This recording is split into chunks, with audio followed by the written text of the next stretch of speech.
I don't listen to Skip Bayless, but a couple of years ago in 2017, he had James Harrison on his show with Shannon Sharp. And they asked him, whenever James Harrison speaks, by the way, I always listen, is Mike Tomlin a great head coach? And Harrison said, no, I think he's a good head coach because great head coaches, they take a team and they level them up. They take good players and they make them great. Mike Tomlin is a great media personality. He says all the right things. But when you're talking of elite head coaches, Tomlin has never belonged in that company. And more so, when you look at the Steelers since he was hired in 2008, he's been carried by these rosters. And each and every single year, he has been the one holding these teams back. First off, talk about elite head coaches in the NFL. Bill Belichick, Andy Reid, Sean McVay, Kyle Shanahan, Sean McDermott, Mike Vrabel, John Harbaugh even, Pete Carroll now. All of those guys have proven as much as Tomlin, I would say, and they're already better head coaches. Then you have the new tier of guys who are already elevating a team while very early in their head coaching careers. Kevin Stefanski, Brian Dable, Mike McDaniel, Nick Sirianni, Doug Peterson's won a Super Bowl himself, Frank Reich's in the hot seat. I look at all these coaches in the NFL and I see innovation, I see creativity, and more so the issue with the Steelers is, Brandon, Mike Tomlin's a CEO type. He's not going to run the offense. But since firing Todd Haley in 2017, he has hired the two worst offensive coordinators in football. The play calling has been abysmal. So if you're going to do that, and then defensively, since letting go of Dick LeBeau, the defensive coordinators and Keith Butler and Terrell Austin are just defensive back and linebackers coach being appointed. There's no process to hiring the best assistants and the best staff for the job. It's just Tomlin promoting the next guy up. And each and every single time in recent years, these next guys have been issues with the Steelers. So the play calling is terrible. There's very little structure. There's very little nuance. And that's the Steelers' issue right now. The Steelers' offense has all this talent. If you give Sean McVay, Deontay Johnson, Chase Claypool, George Pickens, Pat Freiermuth, Najee Harris, he's taking that team and winning 12, 13 games. It's just a matter of fact. Meanwhile, the Steelers' offense in Matt Canada has been terrible. And it's not like it's been any different in the last 4 or 5 years. And I think right now, Mike Tomlin should be on the hot seat because for some reason, the Steelers are not going to put him on it, and there's no pressure on him, which is ironic. It really is, because when you look at this team and all the talent on it, he says, the next man up, the standard is the standard. But at the end of the day, when one star goes down in TJ Watt, he can't win a game. And most importantly, I think Mike Tomlin was just carried by Ben Roethlisberger. There's just no responsibility here. Without Big Ben, he has not won at the highest levels. And even with Big Ben, since 2012, the Steelers have won 3 playoff games. We talk all the time about Tomlin's winning percentage, but in Pittsburgh, we're trying to win Super Bowls. That's how it's always been. And when you look at all these rosters he's had through the years, Antonio Brown, Le'Veon Bell, Marquise Pouncey, David Castro, defensively there's been players, Shazier, Joe Hayden. At the end of the day, he's more of a defensive-oriented CEO type of head coach. And every single time in the playoffs, we have had embarrassments. And the accountability is never pointed to Mike Tomlin. We berate Mike McCarthy, the guy who won a Super Bowl with Aaron Rodgers, for him limiting Green Bay. But what's the difference between Mike McCarthy and Mike Tomlin? That one's a little bit more flashy, a little bit more, I guess the word would be cool. I really feel like when I look at those two guys, there is not much of a difference. Outside one's more well-respected. So right now, Mike Tomlin, he's the one of, if not the biggest problem in Pittsburgh. Now let's introduce to you guys BetStamp. Now BetStamp is a all-in-one marketplace for all sports bettors. It's BetStamp's way of helping you find the best odds because every sports book has different odds. On FanDuel, they got Detroit Lions at plus 194. Oh, those are good odds. I'm getting an underdog at a good price. But wait, Sugar House has them at plus 215. Get a little bit more bang for your buck, and that's what it's all about when you're betting. You can track all your bets through all the sports books, and I'll have that right there in one convenient place for you to look. And our referral code is WISEGUYS, WISEGUYS. That's WISEGUYS. And like I was saying, the biggest thing with BetStamp, guys, it's free. Oh, okay. Couple of things. I fundamentally and completely disagree with Mike Tomlin not being elite and not being great. To me, I went over it last night before I went to sleep, and I thought about the top head coaches in the league. And like I do with my quarterbacks, I have the same thing with the head coaches. So if you've won a Super Bowl, you are proven. Sorry, Kyle Shanahan, you are not a top 6 head coach because you do not have that ring to back it up. And you have been a part of not one, but 2 teams as a coach. One as a head coach, one as an OC, 2 of them blowing leads. Okay? He's been a part of them. For me, it goes Bill Belichick. Number 2, I put Andy Reid. Number 3, I put Sean McVay. Number 4 is Mike Tomlin. Number 5, John Harbaugh. And number 6, Pete Carroll. And then Kyle Shanahan after that. So, I thought about it, and I said to myself, right? So if you want Tomlin out, who's out there that's better? Who are you going to get that's better? I don't think that there's anybody right now that you can bring in currently that's going to make the Pittsburgh Steelers a difference maker. Unless you're going to get Jim Harbaugh, but he just signed a massive extension with Michigan. He's the only probably Super Bowl caliber head coach out there for the NFL. I point to Mike Tomlin has had to deal with one of the biggest headaches the NFL has ever seen in Antonio Brown. That guy was on his team. And for everybody who wanted to call Terrell Owens a team obliterator, AB is much worse than Terrell Owens. Now, I bring to you the positives of Mike Tomlin because I feel like this is recency bias. He's been number 1 in the AFC North 7 out of the 15 times. He's been coaching the Steelers for 15 years. So 7 times he's been number 1 in the AFC North. Number 2, he's been 6 times. Third twice, never has finished last place. That might change this year, but we can get into that a little bit more.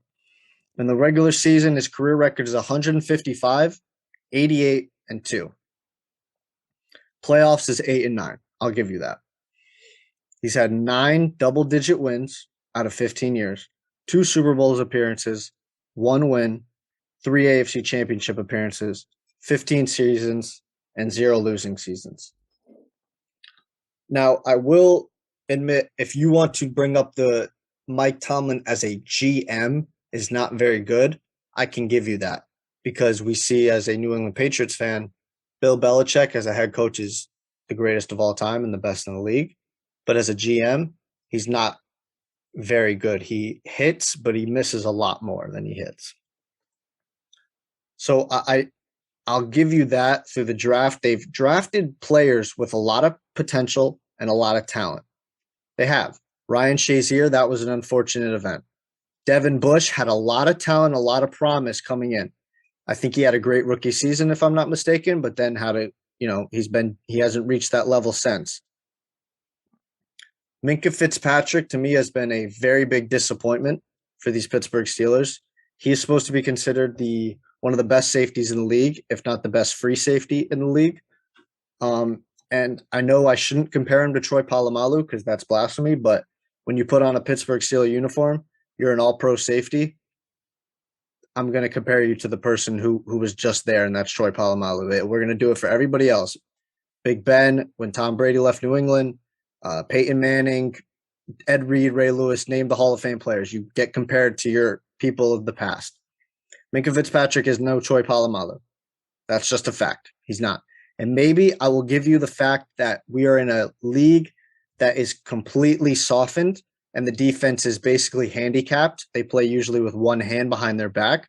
I'll give you that. Maybe if he played 10, 15 years ago, Minkah Fitzpatrick would be a lot better because he could get away with a lot more because I shouldn't even say get away with. He could actually play defense. You know what I mean? Like defensive players nowadays, they're not even really allowed to play defense. TJ Watt, how could you he's been a phenomenal pickup for the Steelers in the draft, but how can you blame Tomlin for TJ Watt's injuries? Now you can blame Tomlin for not being able to fill a defense around TJ Watt to perform at a better level when he's out. I can give you that. But you say he hasn't bring in good coordinators and whatnot.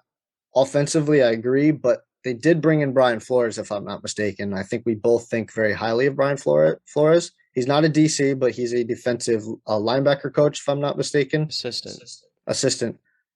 He's in the locker room. He should be able to. I think he should probably be promoted. If I don't know if you agree with that, to DC at least.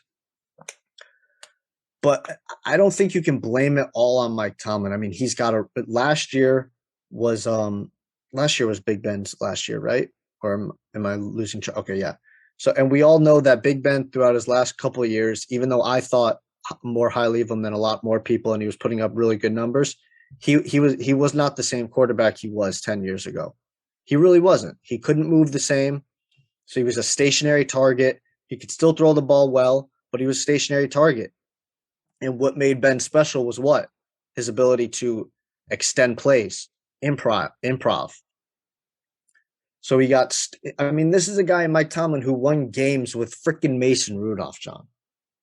He's got Mitchell Trubisky he had now. 6 Pro Bowlers in that defense. Okay, I understand that, but okay, well, but you can't have it both. Both can be true. You know what I mean? Like he can have a great defense, but still have.